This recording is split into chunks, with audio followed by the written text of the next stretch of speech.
నమస్కారం, welcome to Suman TV. నేను గీతాంజలి. శ్రావణ మాసం ఆగస్టు 9వ తారీఖున నాగుల పంచమి. ఈ సందర్భంగా నాగుల పంచమి విశిష్టత, అలాగే ఆ రోజున ఎటువంటి పూజా విధానాన్ని మనం ఆచరించాలి, ఎటువంటి నియమాలు మనం పాటించాలి, మరీ ముఖ్యంగా ఏ దైవారాధన చేయాలి, వీటి గురించి వివరాలు తెలుసుకుందాం. ప్రస్తుతం మనతో పాటు ఉన్నారు ప్రముఖ జ్యోతిషులు బ్రహ్మశ్రీ నందిభట్ల శ్రీహరి శర్మ గురువు గారు. వారితో మాట్లాడి మరిన్ని విషయాలు తెలుసుకుందాం. గురుగారు నమస్కారం అండి. వాగర్థావివ సంపృక్తౌ వాగర్థ ప్రతిపత్తయే జగతః పితరౌ వందే పార్వతీ పరమేశ్వరౌ. సదాశివసమారంభాం శంకరాచార్య మధ్యమాం అస్మదాచార్య పర్యంతం వందే గురుపరంపరాం. ఆదిత్యాయ చ సోమాయ మంగళాయ బుధాయ చ గురుశుక్ర శనిభ్యశ్చ రాహవే కేతవే నమః. శృంగేరి పీఠాధిపతులకి, కంచి పీఠాధిపతులకి నమస్కారములు తెలియజేసుకుంటూ కార్యక్రమాన్ని ప్రారంభిద్దాం. గురుగారు, ఆగస్టు 9వ తారీఖున పంచమి, నాగుల పంచమిగా అందరం జరుపుకుంటాం. ప్రత్యేకించి అంటే ప్రాంతాన్ని బట్టి నాగుల చవితి అంటే మనం కార్తీక మాసంలో చేస్తాము, ఇప్పుడేమో నాగుల పంచమి అని అంటారు. ముందుగా ఆ వ్యత్యాసం ఏమిటో చెప్పండి. దాంతోపాటుగా ఆ రోజున పూర్తిగా ఉందండి పంచమి తిథి? ఆ రోజున రాత్రి 3:15 వరకు, మధ్యరాత్రి వరకు కూడా పంచమి తిథి ఉందమ్మా. పూర్తిగా ఉన్నట్టు. హస్త నక్షత్రం ఆ రోజున.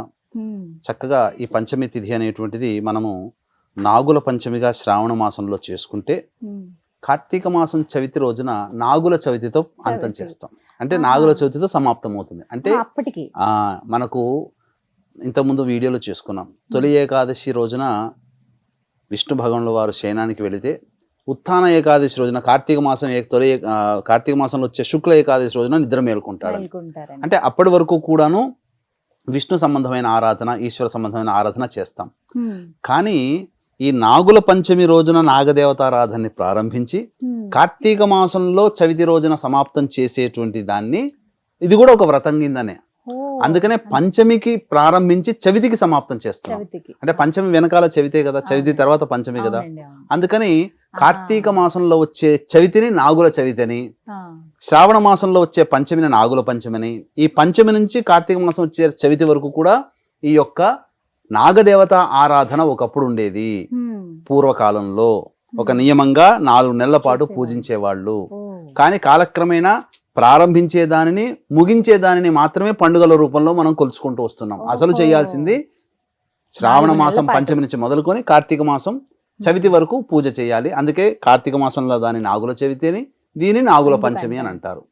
అయితే ఇప్పుడు 9వ తారీఖున వస్తున్నటువంటి ఈ నాగుల పంచమి, అసలు నియమాలు ఏంటండి, విధి విధానాలు, ఏ పూజని ఆచరించాలి, ఎలా చేసుకోవాలి, ఎవరెవరు ఆచరించవచ్చు, వీటి గురించి వివరించండి. తప్పకుండానమ్మా. అసలు ఈ యొక్క నాగుల పంచమిని గరుడ పంచమి అని కూడా అంటారు. అంటే ఈ నాగుల పంచమిని ముఖ్యంగా నాగదేవత ఆరాధనలో భాగంగా చేస్తారు. అంటే ఎవరి జాతకంలోనైతే సంతానము ఉండదో, అంటే జాతకంలో తెలుస్తుంది, ఎవరికైతే సంతానం కలగకుండా ఉంటారో అటువంటి వారు ఈ నాగదేవత ఆరాధన చేయడం వల్ల, అంటే ఈ 4 నెలల పాటు నాగదేవత ఆరాధన చేయడం వల్ల, కార్తీక మాసం వచ్చేంత వరకు చేయడం వల్ల తప్పకుండా సంతానం కలుగుతుంది. అందుకనే మీరు గమనించుకున్నట్లయితే ఇది చాలామంది డాక్టర్ దగ్గరికి, ఫెర్టిలిటీ డాక్టర్ దగ్గరికి వెళ్తారు, టెస్టులు చేయించుకుంటారు. డెడ్ సెల్స్ ఉన్నాయండి అని చెప్పి మగవాళ్ళకి చెప్తారు. అండము సరిగా విడుదల కావట్లేదని ఆడవాళ్ళకి చెప్తారు. ఫైబ్రాయిడ్స్ ఉండడం ఇట్లా చెప్తుంటారు. ఇవన్నీ శరీరాంతర్గతంగా వచ్చే దోషాలు. ఇటువంటి దోషాలు కూడా ఈ యొక్క పూజా కార్యక్రమం చేసుకోవడం వల్ల శరీరంలో యాక్టివ్గా ఉండే సెల్స్ వస్తాయి. అలాగే ఎందుకనంటే వైద్యం తప్పకుండా తీసుకోవాలి. వైద్యం తీసుకోకుండా గాలిలో దీపం పెట్టమని కాదు, కానీ వైద్యం తీసుకుంటూ మనం ఈ దేవతారాధన చేస్తే ఫస్ట్ అటెంప్ట్లోనే పాస్ అయిపోతాం. ఇది కాబట్టి ఈ దేవతా ఆరాధనలో భాగంగా దీనిని గరుడ పంచమి అని, నాగ పంచమి అని అంటారు. అంటే ఏంటనంటే ముఖ్యంగా పూర్వకాలంలో ఈ యొక్క నాగుల పంచమి రోజున ఎవ్వరు కూడా పొలము దున్నడం అనేటువంటిది చేయకుండా ఉండేవారు.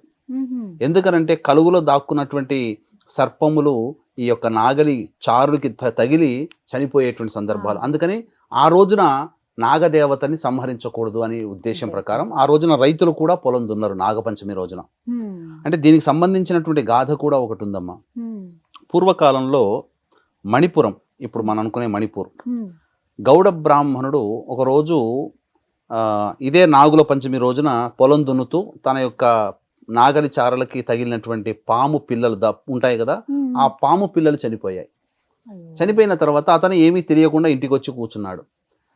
తల్లి పాము వచ్చి నా పాములను పిల్లల్ని చంపారు ఎవరు అని చెప్పని వెతుక్కుంటూ ఆ ఊర్లో అంతా వెతికితే ఆ బ్రాహ్మడి యొక్క ఇంట్లో ఉన్నటువంటి నాగలి చారుకి తగిలినటువంటి రక్తం మరకలను చూసి ఈ బ్రాహ్మడే చంపాడు అని ఉక్రోషంతో ఆ కుటుంబాన్ని అంతా నాశనం చేస్తాననే శపథం పట్టుకొని ఆ యొక్క కుటుంబాలందరినీ కూడాను చంపింది. అయితే అతనికి ఒక కూతురు ఆ బ్రాహ్మడికి, ఆ కూతుర్ని పొరుగురికి ఇచ్చాడు. అయితే తను తీసుకున్నటువంటి మాట ప్రకారం కుటుంబాన్ని సంహరించాలి కదా, అందుకని ఆ మిగిలినటువంటి ఆ కూతురుని కూడా చంపుదామని చెప్పి వెళితే, కాటేద్దామని వెళితే ఆ సమయానికి ఆ రోజున ఆ అమ్మాయి నాగదేవత ఆరాధన చేస్తుంది. నాగదేవత ఆరాధన చేస్తున్నంతసేపు అదంతా చూస్తూ విని చక్కగా సంతృష్టి చెంది ఆమెను ఏమి చేయకుండా ఉంటుంది. అంతటా ఎందుకమ్మా నీవు వచ్చావనంటే అప్పుడు జరిగిందంతా చెప్తుంది. మీ తండ్రి గారు ఇలా చేశారు, మొత్తం నీ కుటుంబాన్ని సంహరించారంటే చాలా బాధపడుతుంది. నేను నిన్ను ఎంతో ప్రాధేయపడుతున్నాను, కొలుస్తున్నాను కదా, నా కుటుంబాన్ని బ్రతికించుకునే వరం ఇవ్వము అంటే అప్పుడు ఆ నాగదేవత ఒక అమృత భాండాన్ని ఇస్తుంది. ఇచ్చి మీ యొక్క మీ యొక్క ఆత్మ బంధువులు అంటే తల్లిదండ్రులు అన్నయ్యలు ఉంటారు కదా, వాళ్ళ శరీరం మీద చల్లమ్మ, వాళ్ళు జీవిస్తారు అనగానే పొరుగున మళ్ళీ ఆ ఊరికి తండ్రి గారి ఊరికి వెళ్ళిపోయి అక్కడ ఇంట్లో ఉన్నటువంటి అందరి శవాల మీద చల్లిన తర్వాత వాళ్ళు పునర్జీవితులు అవుతారు. దీన్ని దృష్టిలో పెట్టుకొని ఆ రోజు నుంచి కూడా ఈ యొక్క నాగదేవత ఆరాధన అంటే పునర్జీవితాన్ని పొందినటువంటి రోజు కాబట్టి నాగదేవత ఆరాధన విధిగా చేసేవాళ్ళు. దీనికి గరుడ పంచమి అని కూడా ఒకటి ఉందమ్మా. అంటే గరుడుకి సంబంధించినటువంటిది, అనగా ఈ కశ్యప మహామునికి దితి, అదితి, వినత, కద్రువ అనేటువంటి యొక్క భార్యలు ఉన్నారు. వినత భార్య సంబంధించినటువంటి సంతానముగా అనూరుడు, గరుత్మంతుడు. ఈ అనూరుడు ఏమో సూర్యుని యొక్క రథసారిది అయ్యాడు, గరుత్మంతుడు పుట్టాడు. అయితే వీరి పుట్టుకకు ముందు అంటే వీరు చిన్నతనంలో ఉండగానే వినత, కద్రువ అందమైనటువంటి సంతానం కలిగింది. ఎప్పుడు ప్రేమంతా కూడా వినత మీద చూపుతున్నాడు అని చెప్పి ఈ కద్రువ ఏం చేసిందంటే అసూయతో ఎలాగైనా కానీ దాసి చేసుకోవాలని అనుకున్నది వినతని, అనగా అక్కని. అప్పుడు ఈ క్షీరసాగర మథనంలో ఉచ్చైశ్రవం అనేది బయటపడింది. అంటే లక్ష్మీ అమ్మవారితో పాటుగా చంద్రుడు, ఇవన్నీ ఉచ్చైశ్రవం కూడా అంటే అమృతంతో సహా ఉచ్చైశ్రవం కూడా పండింది. అంటే బయటపడినప్పుడు అంటే ఉచ్చైశ్రవం అంటే అది స్వర్గలోకంలో స్వేచ్ఛగా విహరించేటువంటి గుర్రం. అంటే దానికి రెక్కల గుర్రము ఉంటుంది కదా, ఆ రెక్కల గుర్రము తెల్లగా ఉంటుంది.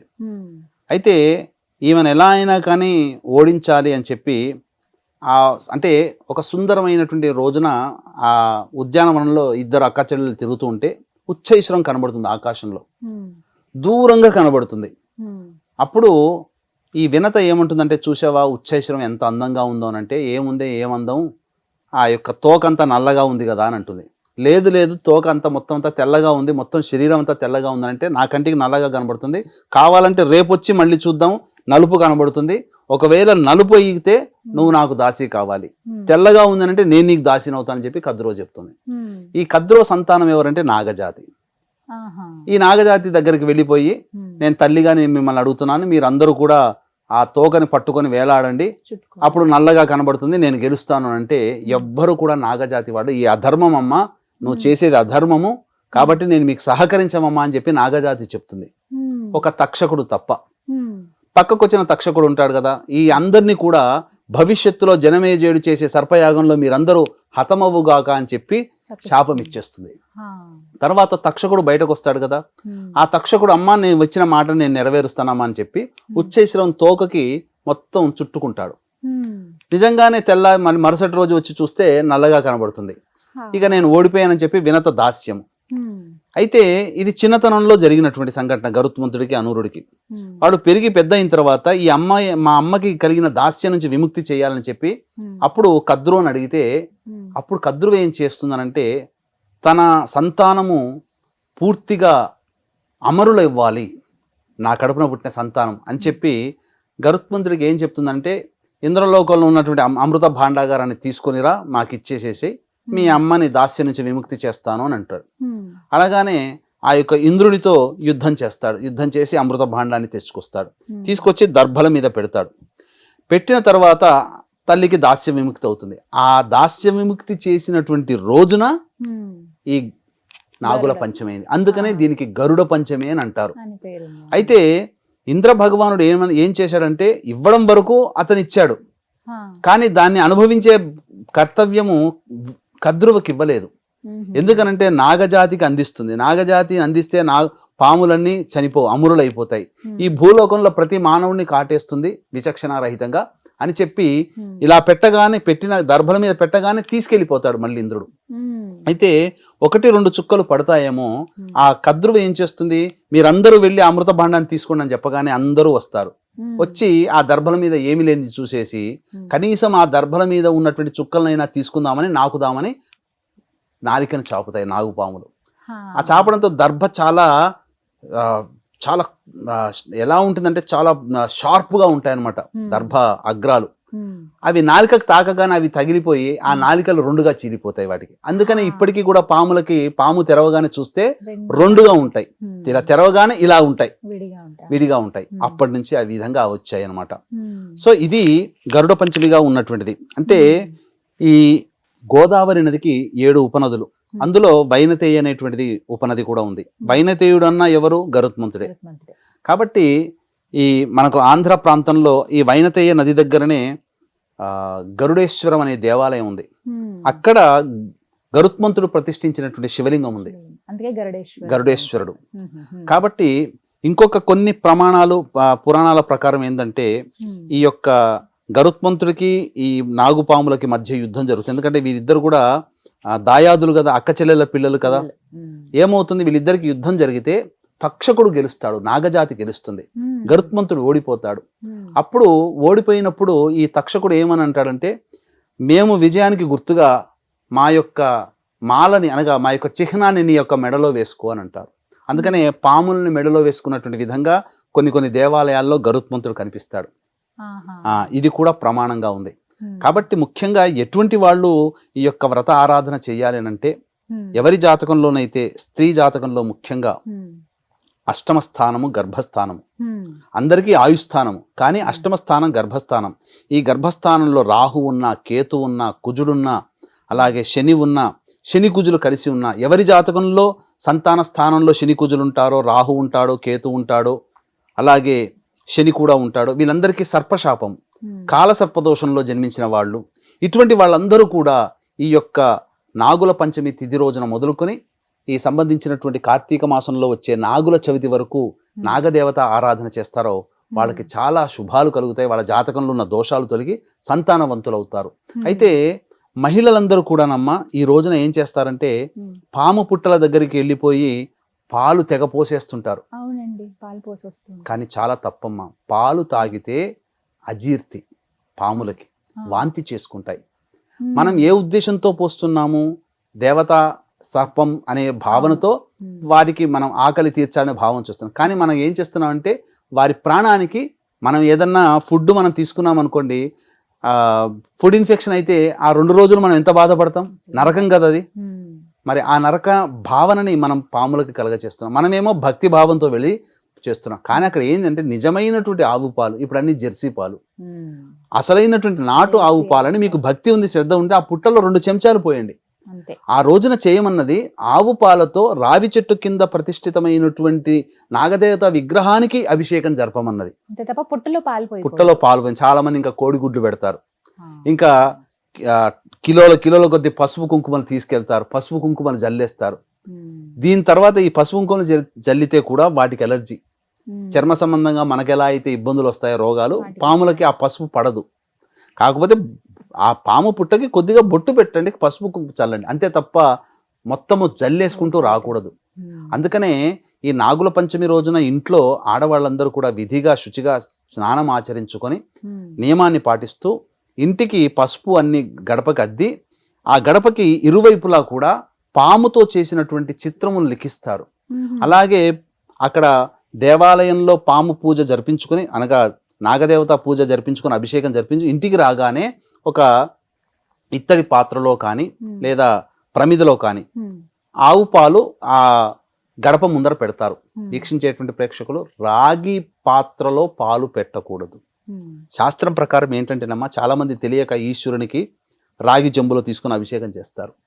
ఎప్పుడైతే రాగి చెంబులో గనక పాలు పడ్డాయో, పాలు తాగాయో, అది సురాపానంతో సమానం, మధువుతో సమానం. అంటే అందరూ అనుకునే మందు. అందుకని ఆ మందుతో మనం అభిషేకం చేస్తున్నట్టు లెక్క. చాలా మంది తెలిసి తెలియక ఏం చేస్తారంటే ఈ శాస్త్రంలో ఉంది, రాగి చెంబులో పాలు తీసుకొని చేస్తారు. అది మీరు సారాయితో అభిషేకం చేస్తున్నట్టు భావన దైవ శాస్త్రం ప్రకారం. కాబట్టి ఎప్పుడు కూడా అటువంటి పని చేయకండి. చక్కగా ఈ యొక్క సంబంధించినటువంటి విధానముగా ఆచరించండి, అభిషేకం చేసుకోండి, విగ్రహానికి అభిషేకం చేయండి. అంతేకాని పాము పుట్టలు, సినిమాల్లో చూపించినట్టుగా గుడ్లు అవి పెట్టకూడదు. అవి ఏంటంటే సినిమాటిక్గా అర్థం కావడం కోసం గుడ్లు పెడతారు, పాము దగ్గర పుట్టలో పాలు పోస్తారు. ఏ పాము కూడా పాలు తాగదమ్మా. అది కొన్ని సందర్భాలు దేవతా సర్పములు మాత్రమే పాలు తాగుతాయి. ఆ దేవతా సర్పం మన దగ్గర ఎందుకు ఉంటుంది? ఎక్కడో అడవుల్లో ఉంటాయి, సంచరిస్తుంటాయి, మానవులకి కనిపించవు దేవతా సర్పాలు. మామూలుగా ఉండేటువంటి సామాన్యమైనటువంటి సర్పములు. కాబట్టి ఈ విధంగా గనక నాగదేవత ఆరాధన ఎవరైతే చేస్తారో సంతానం కలగని వాళ్ళకందరికీ సంతానం కలుగుతుంది. నాగ శబ్దం అందుకనే చాలా మందికి పిల్లల్లో నాగలక్ష్మి, నాగ ప్రసన్న, అలాగే నాగరాణి, నాగేంద్ర, నాగరాజు ఇలా పేర్లు పెడతారు. కొంతమంది సుబ్బలక్ష్మి, సుబ్బాయమ్మ, సుబ్బారాయుడు, సుబ్బయ్య, సుబ్బారావు, ఇలా సుబ్బ అనే శబ్దం కూడా మీకు గమనించుకుంటే మోపిదేవి క్షేత్రంలో ఉండే స్వామి వారి పేరు సుబ్బారాయుడు. అందుకనే అక్కడికి వెళ్ళి ప్రదక్షిణ చేయడం వల్ల, పూజ చేయడం వల్ల పుట్టిన సంతానం కాబట్టి సుబ్బలక్ష్మి అనో, సుబ్బారావు అనో, సుబ్బారాయుడు అనో పేరు పెట్టుకుంటారు. ఇవన్నీ కూడా ఎందుకు ఈ విధంగానంటే ఇప్పటికీ కూడా మనకు సైన్స్గా అంతు చిక్కనటువంటిది ఏంటంటే ఈ యొక్క దేవతారాధన చేసినందువల్ల తప్పకుండా సంతానం కలుగుతుంది, మంచి సంతానం కలుగుతుంది. అంటే ఈ యొక్క సర్పములు ఏంటంటే అతి దీర్ఘకాలంగా జీవిస్తాయి, వాటికి ఓర్పు ఎక్కువగా ఉంటుంది, సహనం ఎక్కువగా ఉంటుంది, అలాగే ఏదైనా సాధించాలనే తపన ఉంటుంది. ఆ దేవతారాధన చేయడం వల్ల ఎక్కువ ఆయుష్ కలిగినటువంటి సంతానము, ఓర్పు కలిగినటువంటి సంతానం కలుగుతుంది. అంతేకాకుండా పురుషుడి యొక్క కణాలు గనక మనం టెలిస్కోప్లో చూస్తే ఎలా కనబడతాయి? పాము గనక తిరిగినట్టుగానే చలిస్తుంటాయి. పాము ఎలా అయితే ఇలా ఇలా తిరుగుతుందో కణములు కూడా ఇలా ఇలా ఇలా తిరుగుతుంటాయి. అంటే మానవ పుట్టుకకి నాగజాతికి సంబంధం ఉంది. ఈ నాగజాతి వల్ల సంతానం కన్నా మహిళలు కూడా ఉన్నారు. నాగజాతి వల్ల అది కర్ణాటకలో కొన్ని ఉదంతాలు మనకు తెలుసు. కాబట్టి పూర్వకాలం నుంచి కూడాను నాగజాతితో మానవ సంబంధం అనేటువంటిది ఉంది. కాబట్టి అవినాభావ సంబంధం నాగజాతికి మానవ పుట్టుకకి కూడా ఉంది. కాబట్టి అందరూ కూడా వివాహమైనటువంటి మహిళలు తప్పకుండా నాగదేవత ఆరాధన చేయడం వల్ల తప్పకుండా సంతానం కలుగుతుంది. అలాగే ఇంతటి పవిత్రమైనటువంటి మాసము కాబట్టి ఆగస్టు 31వ తారీఖు రోజున శనిత్రయోదశి వచ్చింది. అందున పుష్యమి నక్షత్రంతో కలిసినటువంటి శనిత్రయోదశి కాబట్టి వృషభ, మిథున, కర్కాటక, సింహతుల, వృశ్చిక, మకర, కుంభమీన రాశిలో జన్మించిన వారికి శనిదోష పరిహారార్థమై మా పీఠం ఆధ్వర్యంలో శనీశ్వర హోమాలు, అఘోర పాశుపత మంత్ర హోమం, సుదర్శన హోమం, లక్ష్మీ హోమము, అలాగే రుద్రహోమం లాంటివి జరిపించడం జరుగుతుంది. కేవలం 1500 రూపాయల రుసుముకి. అలాగే ఒక్కొక్క క్షేత్రంలో ఒక్కొక్క నెలలో ఒక్కొక్క క్షేత్రంలో సంవత్సరం పాటు మీ కుటుంబ సభ్యుల గోతనామాలతో కూడా జరిపించడం జరుగుతుంది. అవకాశం ఉన్న వాళ్ళు కార్యక్రమ తదనంతరం కాంటాక్ట్ చేసి పూర్తి వివరాలు తెలుసుకోవచ్చు. చాలా చక్కగా వివరించారు గురుగారు, ధన్యవాదాలండి. సర్వం శ్రీ ఉమామహేశ్వర పరబ్రహ్మార్పణమస్తు.